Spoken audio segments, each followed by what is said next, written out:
Good morning, good afternoon, and good evening, everybody, and welcome to today's episode of the NeverPeak Project Podcast. Today we have another fantastic guest episode for all of you, so grab a cup of coffee, sit back, relax, and enjoy as we have a great discussion about overcoming trials and realizing that it's never really too late to start. In today's episode, I'm joined by a very special guest that was a guest on a podcast I have been a guest on in the past. What I really love about the podcasting game is that a lot of us kind of like, it's not sharing guests, but it's also very nice to kind of see who everybody else is working with and interviewing because you already know that they're kind of primed, that they have a great story to tell. This guest that we have on today was on my friend Paul Briley's podcast, Off the Comma.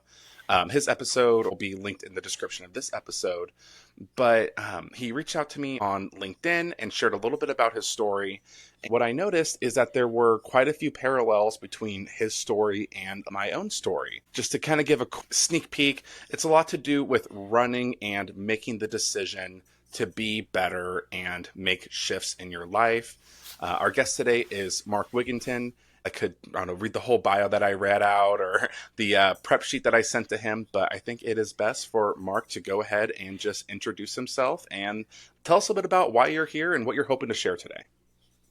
Awesome. Thanks for having me. I really appreciate you sharing your audience with me today. And I like what you said about podcast hosts wanting to kind of share the guests because you know what you're getting. And this kind of the same thing is true on my side of the table. I mean, it's listening to you and Paul talk really helped me understand that we'll be able to connect really well. And I think our stories are really similar.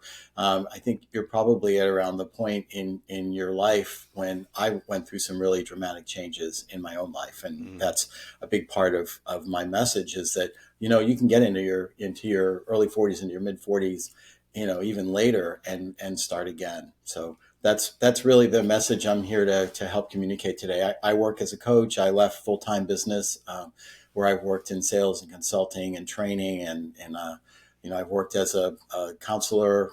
Maybe we'll spend a little time talking about my time working at the jail here in Austin, Texas, and some of the lessons learned there. But basically, just have a well-rounded career, and now I'm in the phase where I'm bringing it all together through coaching and helping other people grow. Gotcha. And let's talk a little bit about that past. I don't think I caught the working in the jail part. Yeah. Let's frame what you've done in the past through the lens Okay. of what led you to that career path and like what was important to you value wise about doing the work you were doing. Oh my gosh, that's our whole hour right Uh, there. Um, you know, we'll keep it tight. Yeah. So, I mean, the reality is that since early in my career, I've really kind of worked at the intersection of psychology and business. And, I was in the Air Force for a while and I went back to school and got a master's degree or a bachelor's degree in psychology.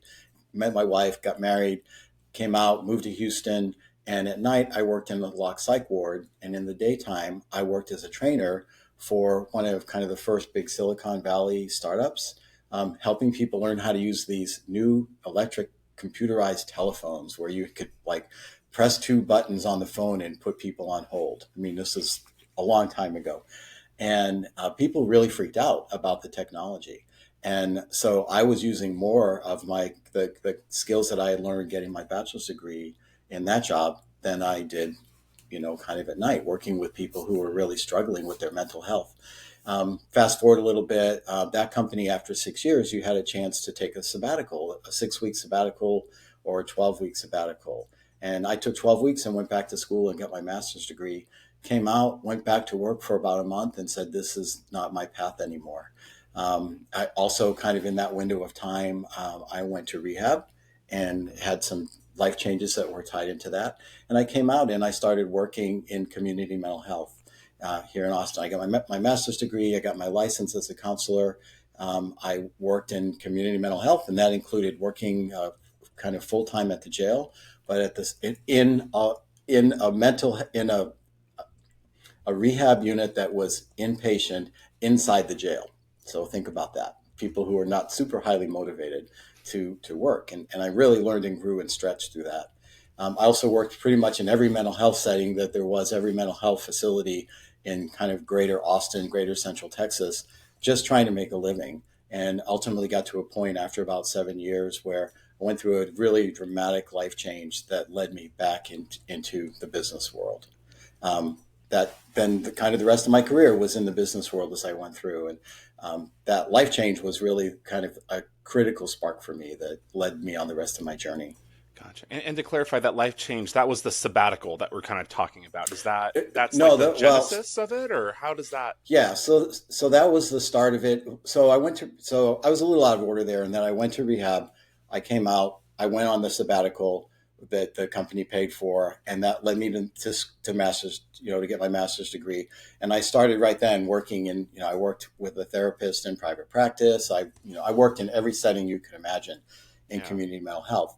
And a lot of my focus, Ranger, I mean, honestly, at that point, a lot of my focus was helping people, you know, learn to live kind of an abstinence sober life, right? I was, again, working the like the psychologist that I worked in the office. That was the emphasis of that practice, was helping people learn how to live chemical free.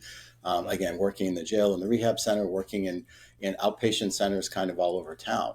And I was working pretty consistently in helping people, learn kind of the key elements of recovery, the first phases of recovery, and most importantly, helping people learn how to work their way through relapse. And the thing that, I talk about the second big turning point, and, after I went back to school and 7 years later going back to business. And what really happened there for me was that I relapsed.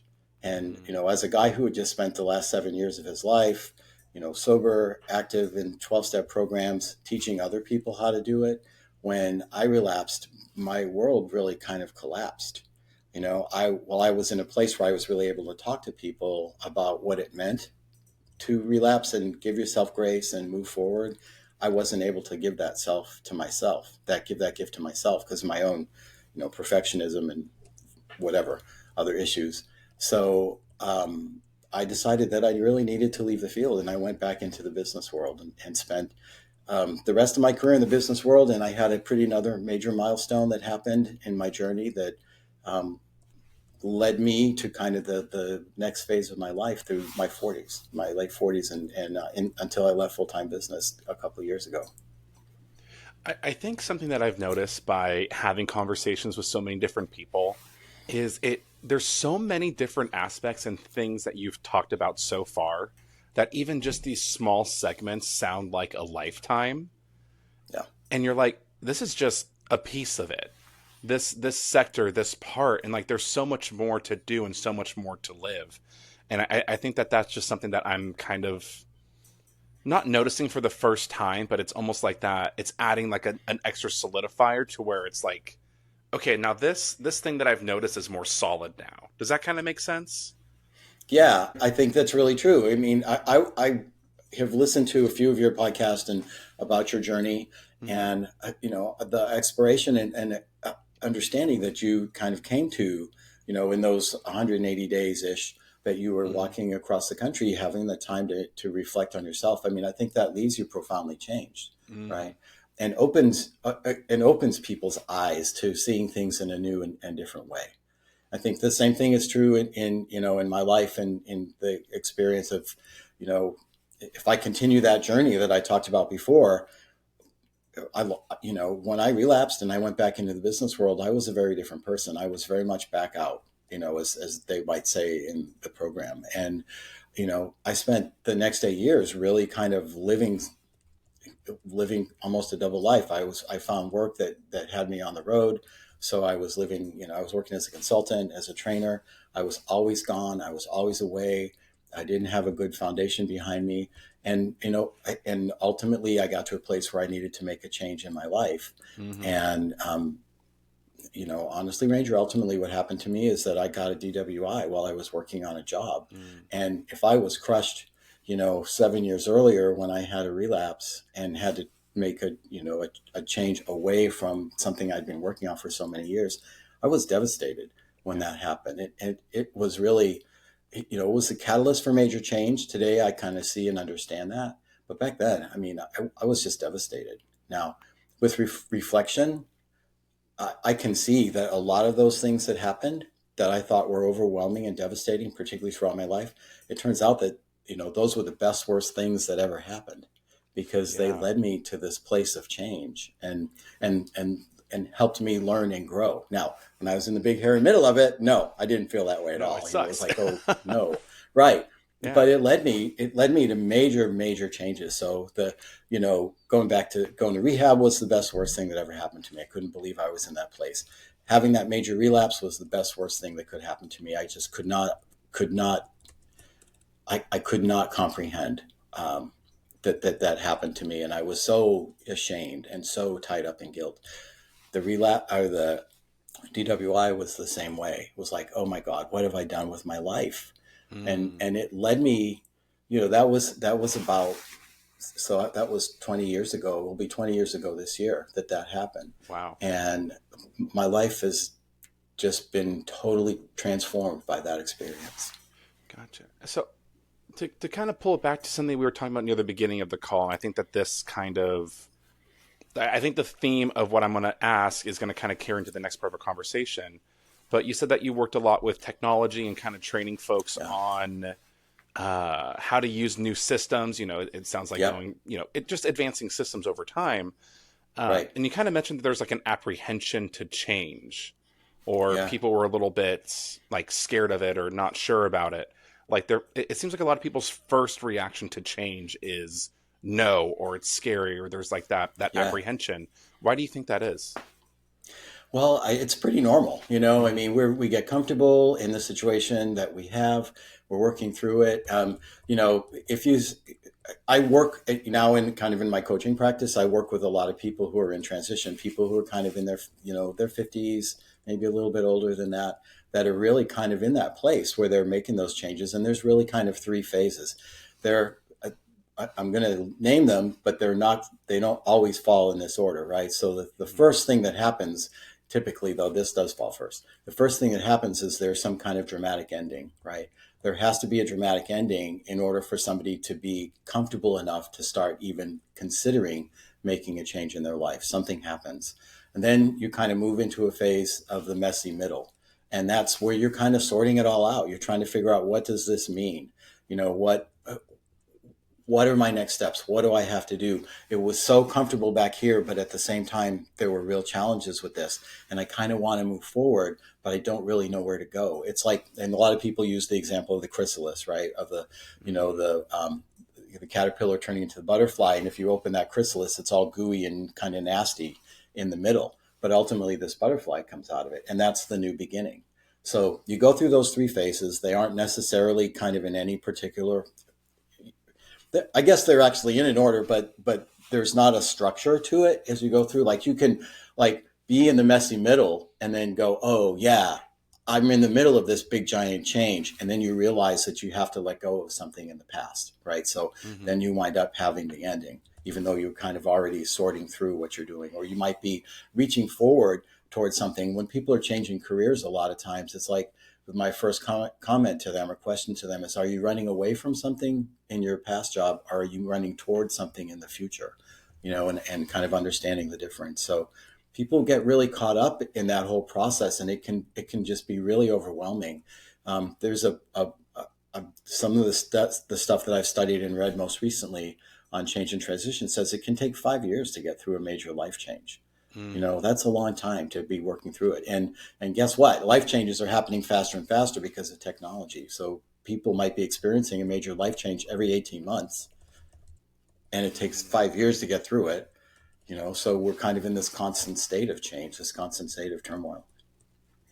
Interesting. Yeah, and something that came up for me as you were talking about those three phases was kind of like the phases of grief, right?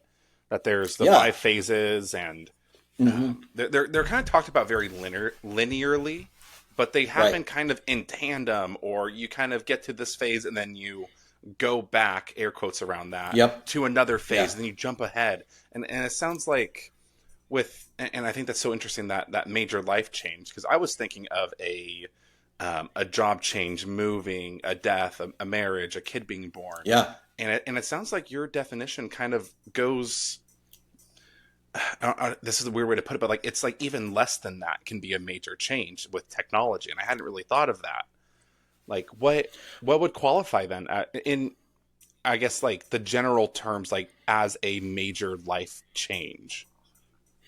So there's a bunch of pieces to it. Hmm. Let me go back to what you just said about technology and add another piece to the story. Okay. Okay.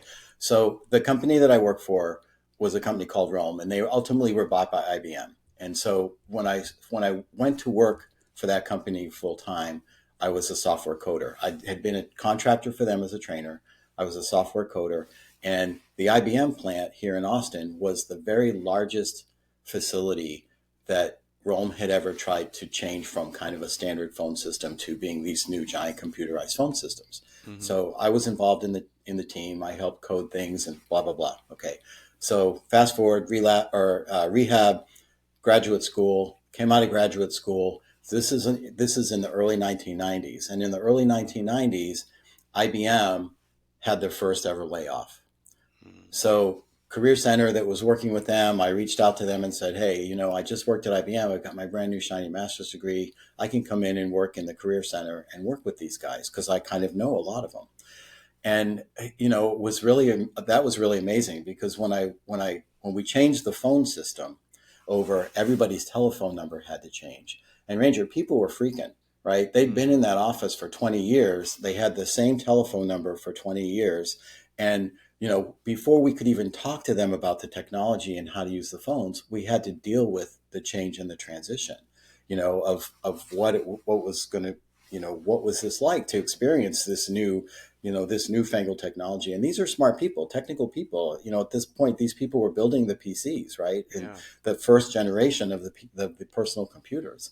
So it was really an amazing thing. So then fast forward after the layoff, I go back to IBM and I'm there. Now I'm working with the same people who I was working with 3 years ago, helping them change their phone number.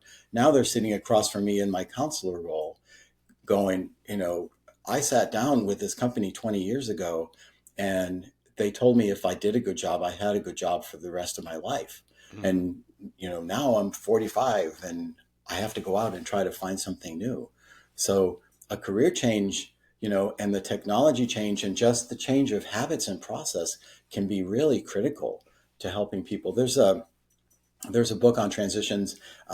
Bruce Feller is the person that wrote it recently, and he talks about the deck of life transitions and has 52 transitions broken up into 5 categories.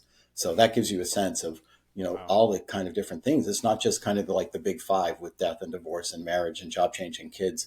There's a whole subset underneath that that's a really important part of it. And the kind of this latest phase of my life, the part that's led me to kind of deep exploration now, is a result, like you said, of grief. Right, I lost my parents last year Hmm. in a very short period of time, and that's really taken me on this journey of introspection. And also, like you just said, it's really helped me learn it's not this linear thing to go through grief. I can be walking along in my neighborhood, doing my walk in the morning or whatever, and all of a sudden a car from one of the local hospices drives by as I'm Hmm. at an intersection and they're turning right, and I see that, and the next thing I know, I'm just kind of a puddle on the side of the road, Yeah. you know. So it just cycles that way, and that's why I say, while there are phases, it's not really linear. You go back and forth continually through that process of change. Yeah. And I think it's so interesting the impact that environmental triggers can have on us to remember these things. Like we smell something that smells like grandma's house, like a random candle or perfume, or we see a hospice vehicle, or just even just a way a lawn is cut. I'm just thinking like such small things that we just kind of notice and see in our world, and how drastic of an effect that has on us mentally, emotionally, and can really just change, like that split second can change the rest of the day, week, month, whatever.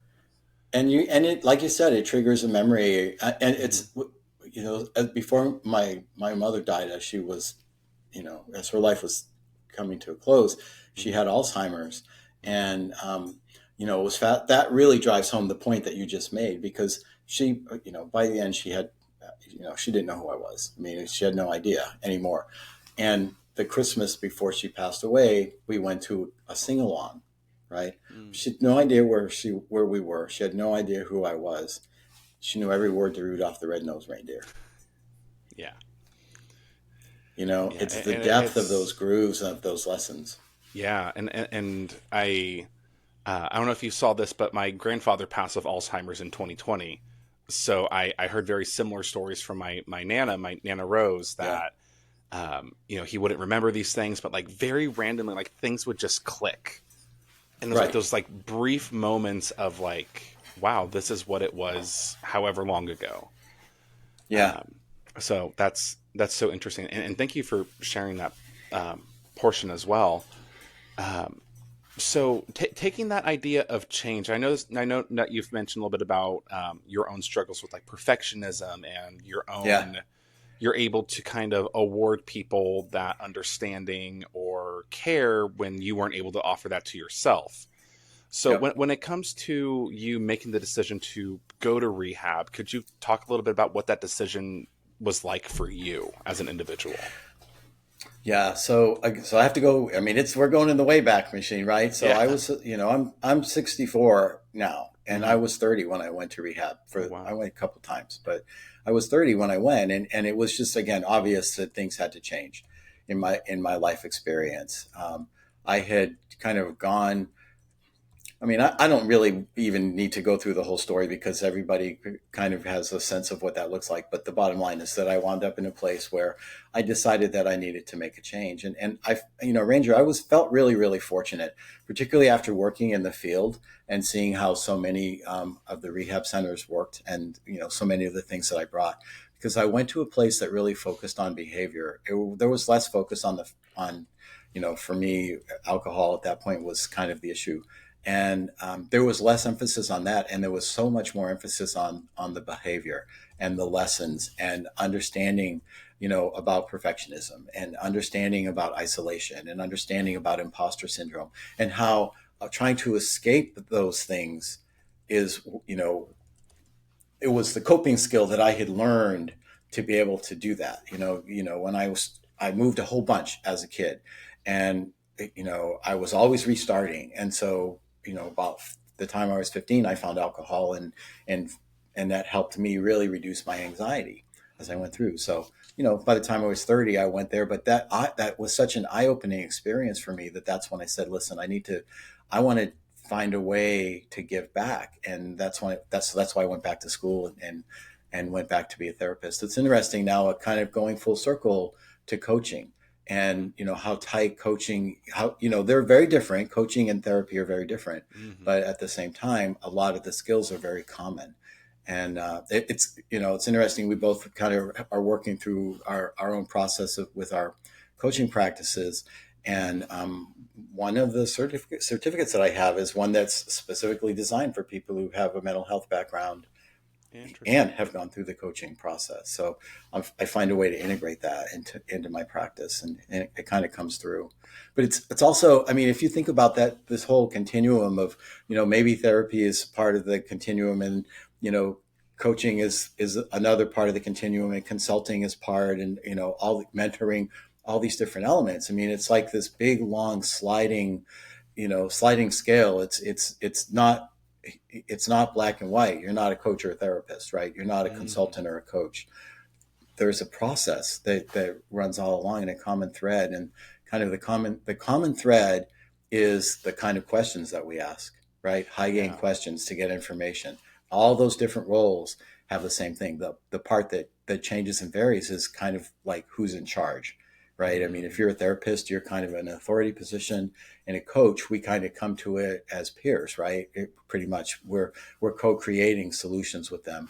Um, and I think that one of the things I've really had to learn was, as a coach, is that it involves making this major transition from being a problem solver to being a supporting resource. As a consultant in the kind of the business phase of my life, I was a problem solver. And, now as a coach, you're kind of more of a supporting resource. I Yeah. feel like I'm going all over the place. I hope we're, No, no, no, no. I feel like that's another interesting thing. And again, it's like these things are becoming more solidified. That it sounds like a really big thing is when you're in the weeds, that's all you can yeah, see. Like you just see this yeah, mess and tangle and this confusion. And it isn't until you're on the other side of it that you can kind of look back and realize that all of those weeds, that thistle, the things that when you were kind of stuck in the thick of it, that makes up this whole beautiful landscape that you're able to then take and use to help others or get through the rest of your own journey to the point that you're not really in that oh gosh, what did you say, the chrysalis of that situation. You're out of that messy middle part, and you're Yeah. kind of next to the peak, or whatever you want to call it, that Right. final part of that piece of the puzzle. And Yeah, or even just starting again, right? I mean, you're just kind of starting again. That's the thing. You're getting through the phase, you know. And again, the reality, looking back, the reality is that a lot of times I didn't even realize that I was learning stuff, until I had time to go back and look at it. I mentioned my mother before. That's been the real catalyst. I lost, so my parents divorced when I was very young, and they both remarried. So I lost my mother, my stepmother, and my father in a 100-day window. oh That wow. was like devastating, right? But it took me. It's the best worst thing that ever happened, right? It took Mm. me into this great journey of exploration that I've been in the last 15 months, where I can go back and I can look and I can see all these threads, right? I can see the threads that tie all the different elements of my life together. And I can see the consistent part that ran through. I can see how, the benefits of going to 10 schools before the 10th grade resulted in what I did in my business life and what made me effective, right? I can see that there were things that, that I learned there were things that I learned uh, as a trainer and in my kind of first sales role that made me more effective as a therapist, as a counselor, made me more effective working at the jail. Working with businesses made me more effective at working at the jail, and coming out of working at the jail made me more effective in my next phase. In fact, when I left the jail and was looking for like a real job, I was going to go work for a training company. And this was back in the day when there were want ads in the newspaper. And I went, I responded to this want ads, and the guy, my resume, I came in, and the first thing he did was sit down and say, what the heck is the fact that you've been working at the jail for the last 3 years going to do for me and my customers?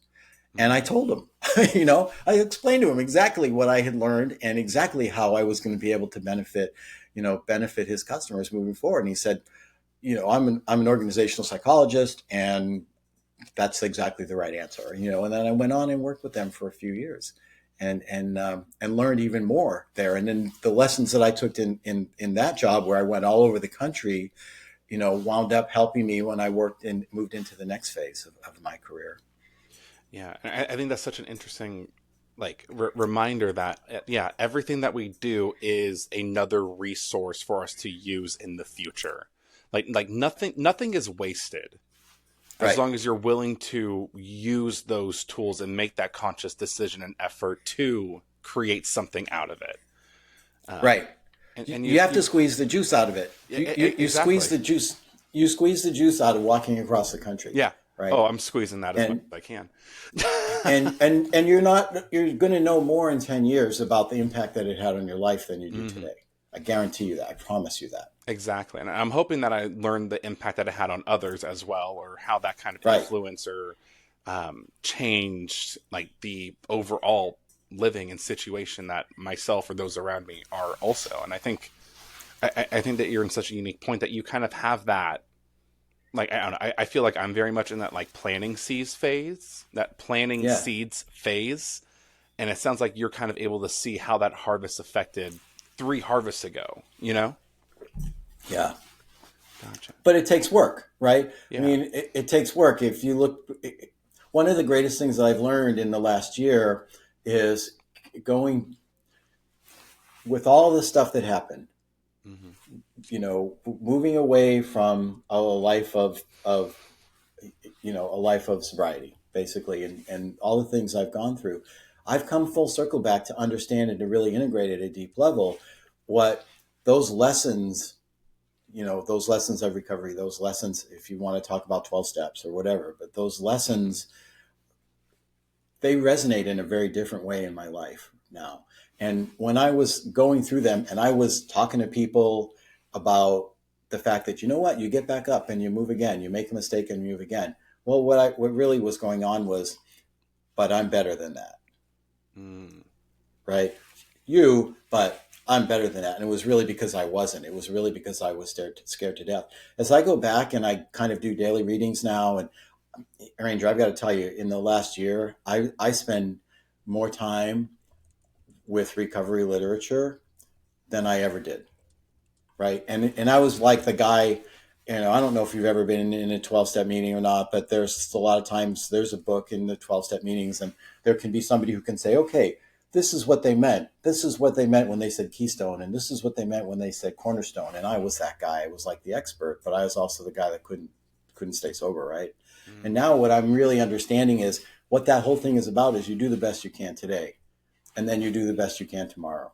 And if you screw up, you screw up. You do the best you can, and you get on. You get on with your life, and it's all about today. It's all about living today, and not about. The challenge I had was that I was surrounded by people that had been sober for 20 years and 30 years, right? Mm-hmm. And they often wore that as a badge, right? Mm. And so it affected me and how I dealt with my own situation. And now I understand. It's like, you know what? Today I'm, probably not going to have a drink, right?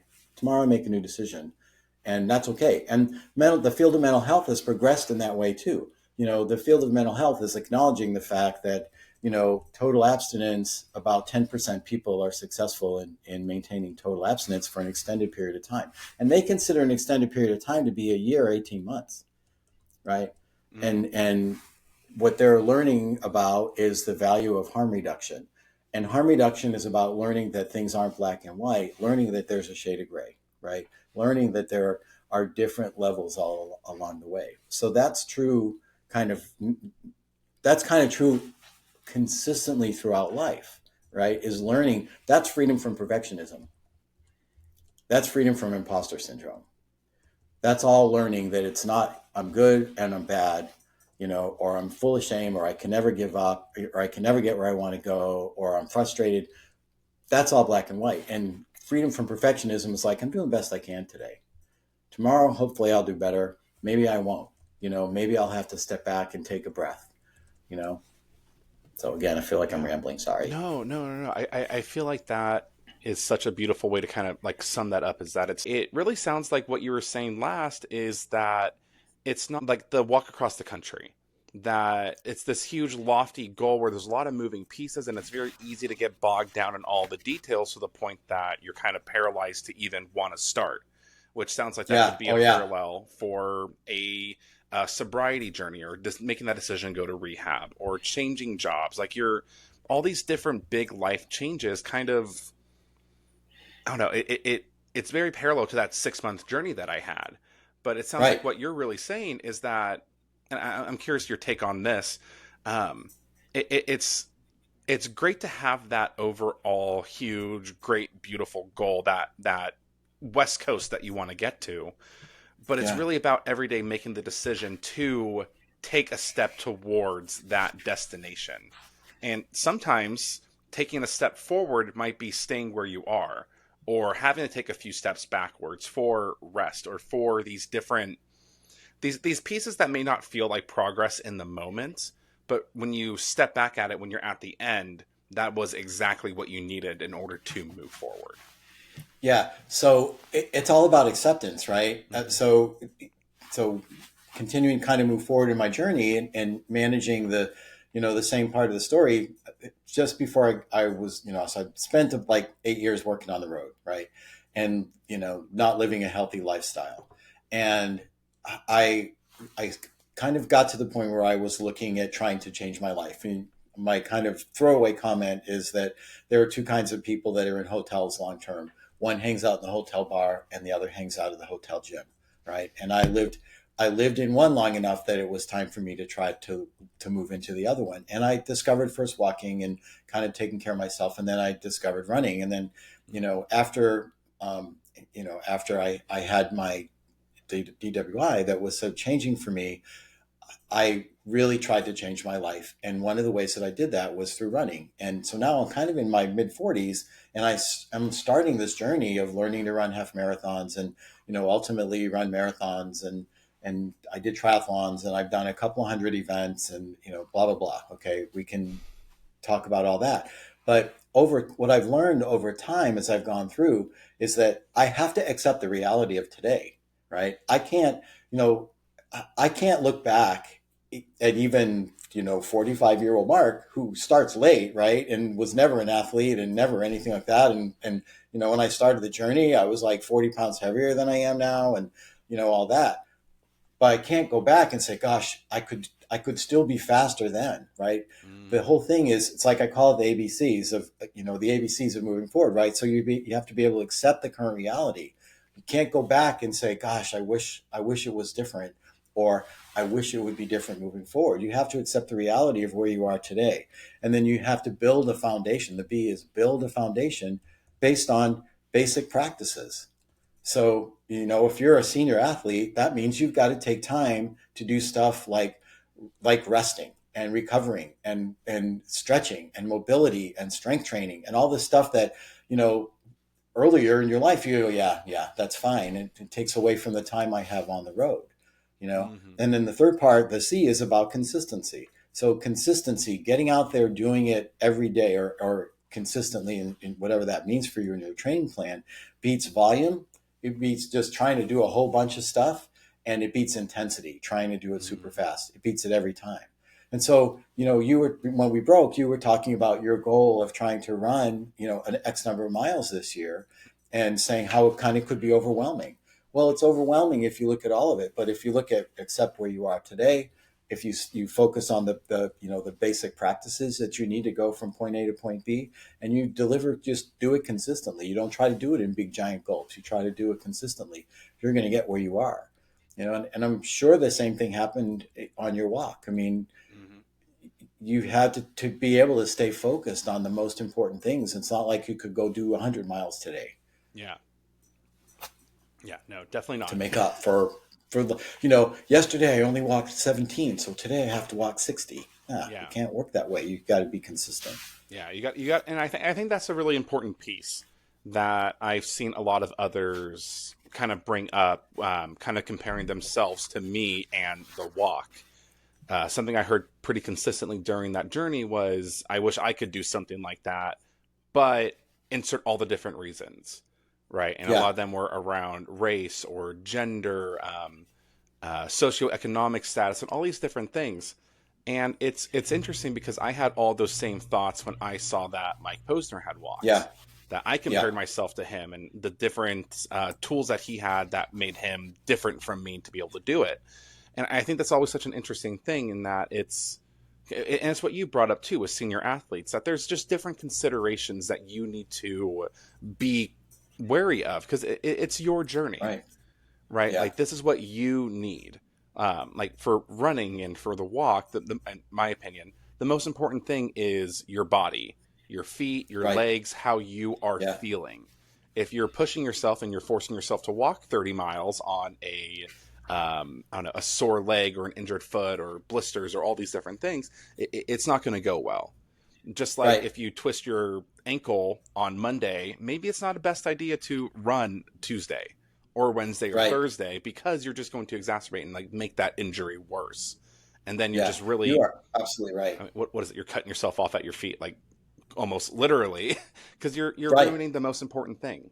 Whereas if you forget your water bottle or your phone or an earbud dies, like that's not as important as the most important thing, which is you and your body. Taking care of you and learning that. I mean, learning how to that's probably the biggest lesson out of my athletic journey, was learning how to be present. Ranger, it's so funny because like I've talked about this a bunch of times that, with other people, and it's like this really weird paradox that, I'm, like I said before, I moved a whole bunch. As I go back and look retrospectively in the period from like 1992 to, or the 15-year period ending in 2007. So back it up to 1992. I had 20 different jobs. Wow.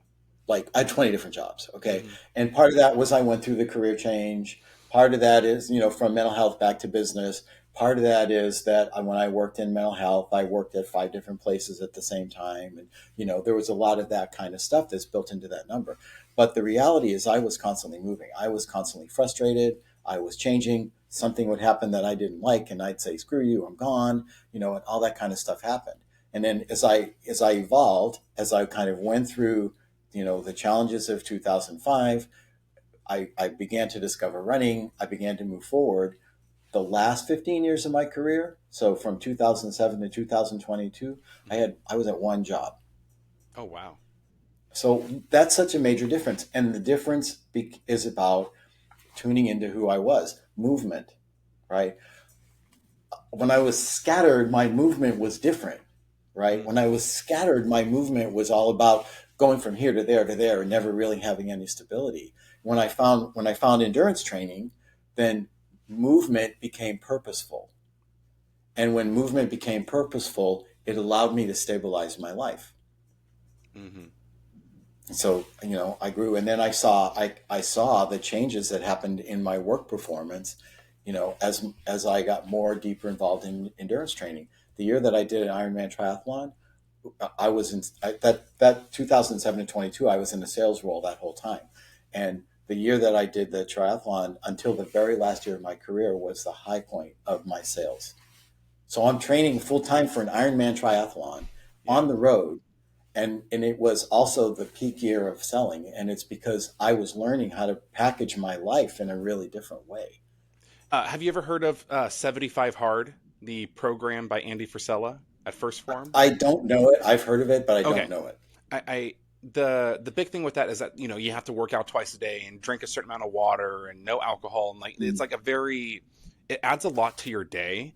But I've noticed when Yeah, I am on program and I have that structure, I get so much more done. And I think that really, what you're saying, it helps you package your day, your time, and really yeah, makes you focus on what is the like highest leverage, most important thing to do that day.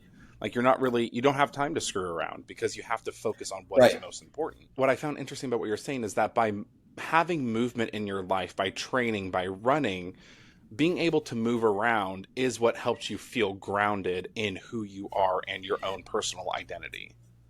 Yeah, yeah. I mean, that's very true. That's very Mm-hmm. true.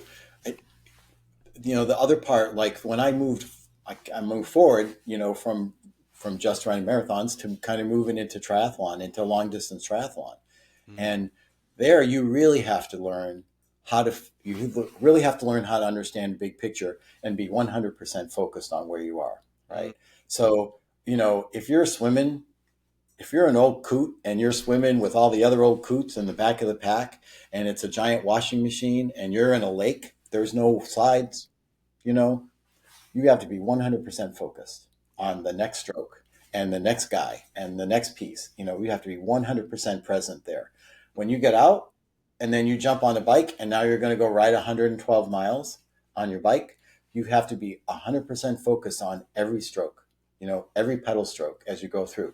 At the same time, you have to be planning ahead, right? You have to be feeding yourself during the ride so you have energy, because now you're going to go run a marathon, Yeah. right? And so, and then you get on, you run your marathon, and you have to let go of everything that you've done in that day and be 100% focused and present. And I mean, I think that translated directly into work, because it was the same thing. You've got to let go. Like as a sales guy, you've got to let go of the no, Mm. right? You can't be stuck on the no. You've got to be focused on, right now, what can I do today to move me forward, right? And that even comes back to the ABCs, right? It comes back Yeah. to, you accept the reality. Stuff changed after COVID. You have to accept the reality that the sales world changed after COVID. People didn't travel anymore, right? You have to go back to the basic practices, and be focused on how making phone calls and connecting in a new way, and making sure you reach out to people and just stay present with people. And you have to be consistent, right? You have to do whatever your goals are, and whatever your milestones are, consistently as you go along through the process. So it all ties together, and I think that's why my life, and I hear you say your life, changed based on doing these kind of crazy endurance events. These, I like how you say it, and it's actually kind of one of my first taglines was ordinary people doing extraordinary results, Yeah. right? Achieving extraordinary results. I mean, that's something that I believe in, because I'm a normal guy. I mean, and I've done some kind of amazing things in my world, as you Yeah. have. Yeah, and I think that that's something that a message that I really want to kind of push and or promote and just kind of make people realize is that a big thing that I talk about with my walk and how I got the idea for it was I saw that Mike Posner did it, and I kind of put him on this pedestal. I was like, man, that's an extraordinary guy. Like he was able to do all these Yeah. amazing things with his music and career, and now he's walking across the country. But I'm just a normal guy from California. And then I saw that Andrew Kivitt did it, and I'm like, he kind of just looks like a normal dude from Kansas. And then Mark Dudek, like that's just a normal guy from Ohio. And then going Yeah. back to Posner and being like, he's just a normal guy from Michigan. I'm just a normal guy from California. Like there's a trend here that they just made the decision to take that next step. And I Yeah. think that that's something that I saw across the country in all the other interviews that I did. And even now, just talking to people on the NeverPeak project, is that there's so many normal people out there. And I wish that people realized that they have everything they need in order to create those extraordinary results for themselves or those around them. And it Yep. sounds like that's what you are doing every day in your life, that it's not just, and I guess to connect what you're doing to the overall purpose of the Never Peak Project, which is to promote the idea that the best is yet to come. What Right. is it? And this is a question that I got from my newsletter and on social media for you, and from a few different people. I'm kind of packaging it up all together. Is what is driving you to do more? Why not just do the regular, oh, I'm doing X, Y, and Z 5Ks or 10Ks? Like, why are you doing these crazy Ironmans and triathlons and all these crazy things? Like, what is it that's pushing you to continue to improve and look for the next big thing? Yeah, that's such a really good question. And I don't know if I have a really good answer for it. I, I, I was, I was in this constant state of growth, right? I was Mm-hmm. renewed, and I found I've I spent a lot of time quitting. Mm-hmm. I spent a lot of time in my life quitting, right? And so like when I was like, I'll go back and like when I was 14, I went to military school when I was 14, and everybody had to do athletic stuff, right? And I was tried swimming, and I swam like 2 laps, and my heart rate spiked, and I threw up, and I'm not going to do that. And I tried to run cross country, and I went out too fast, and my heart rate went up, and I had an asthma attack, and I threw up. And that's not for me. I was the manager of the basketball team, right? I was the scorekeeper and the manager of the basketball. That was what they gave me to be athletic, Mm-hmm. right? And then, like I was always moving. I was kind of stable in high school. I had different things that were going on, but I never really had an academic, I never really had an athletic background. So, you know, I had a cousin that ran this 12K race, right? Which is a real odd race, but I ran a 12K race. And I was there when she finished. And I said, next year I'm going to do it with you. And Mm-hmm. I was still on the road, and I was really heavy, and I was still kind of dealing with all of my stuff. And we did that. And then we sat down at the end of it, and we looked at each other and went, it's like another 5K, a little more, 6K, whatever, eight, to be able to run a half marathon. Mm-hmm. And so we went out and we ran a half marathon together, and we did a couple of those. And then I got to this place where I said, I think I can do this. And I tried it, and I tried it, and I wasn't happy with my results. So I tried it again, and I tried again. And before you knew it, I was there. And then I got to a place where I said, you know what? Now I'm 49, right? And I don't know how to swim, because when I was 14, I Yeah. gave up. I don't know how to swim. So I'm going to learn how to swim before I'm 50. And I went in there and I started swimming, and I started breathing and learning how to get through it. And the first time I jumped in the pool, I did 2 lengths of the pool, and was hanging out on the side. And by the end of that year, I swam 1.2 miles in open water. I did my Wow. first half Ironman. So I just found this new drive that I had never found before. And it expanded my confidence in myself, my belief in myself. Like you just talked about, you're an ordinary guy. You went out and did this extraordinary thing. And Mm-hmm. it's the same, it's exactly the same thing. And so then it became such an integrated part of it became an integrated part of who I was. I mean, I wasn't the party guy anymore. I was the guy that was running. I'd go to a customer's office and the first question they would ask me would be, what's your latest run? 2 years later, if I get calls from my former customers, the first question is, still running? Mm. Because it became a part of who I was, and I learned how to integrate it, right? So I learned Yeah. how, if I was going to do a presentation on business development, I would use my training plan for the Boston Marathon as an example of how I was going to do it. So, it's just this drive to continue to get stronger and stronger, to stretch my limits to a new way. And then honestly, what's the far end of that story? Did like 2 short triathlons after I completed the Ironman. I did it the first time I tried to complete an Ironman, I failed. And, I gave up in the run. I had problems with my system. I sat at the airport with my wife. She looked at me and said, "You're doing this again, aren't you?" And I'm like, "Yeah, because I didn't finish this in 2 years. It took me 2 years of really focused training and prep. I went out, I accomplished it.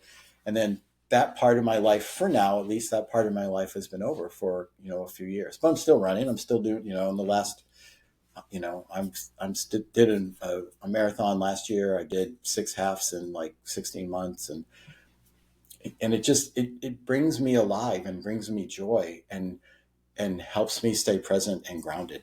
Mhm. That's a long-winded answer. Sorry. No, I think that's a really great way to put it. Is that there's always something to strive for, but it's always more Yeah. so about that. It's not just that external thing. It's about what you're creating for yourself on the inside and what you're creating for yourself in order to use to create more for yourself.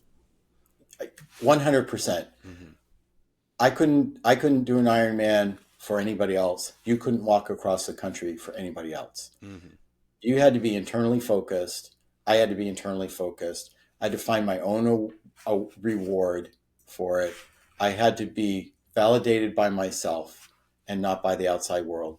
That kind of work and consistency and commitment it takes to do what you did, you can't do it for other people.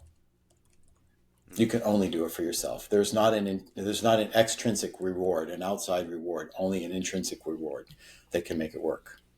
That's my belief.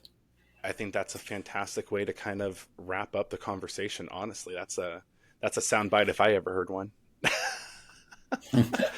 But Mark, thank you. And for this conversation, a lot of the questions and the way that I was kind of trying to structure the conversation came from questions I received from my newsletter, The Peak. If anybody's interested in joining the newsletter and would like to find ways to get more involved, go ahead and hit the link in the description to sign up for the newsletter. That is going to be the best way to find out about when our next podcast presenters are, upcoming events, and everything else walk and coaching related. But Mark, is there anything that you want to let our listeners know about, best way to follow you or anything that you have coming up? Sure. The best way to connect to me is through LinkedIn, and you can reach out through Mark Wigginton, and will that be in the show notes as well? Yep. All of Mark's contact information, everything about him will be in the show notes, website, LinkedIn, Yeah. everything. So, Focusing on my website is focusing on results, and mhm, as you heard in the conversation, that's what we kind of do is focus on where we're trying to go, what we're mhm. looking for. I've really enjoyed my time with you today, Ranger. Thank you so much for inviting me onto the call.